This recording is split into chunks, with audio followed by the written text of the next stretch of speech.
open the picture with paint,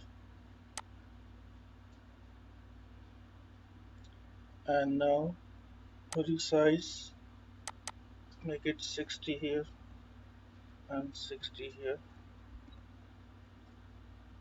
Okay, save as BMP picture. I'm saving on desktop. YT1. Save. Then I want to put this on this folder.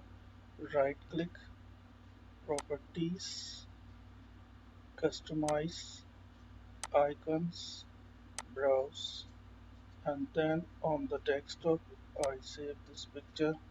So from here all files, and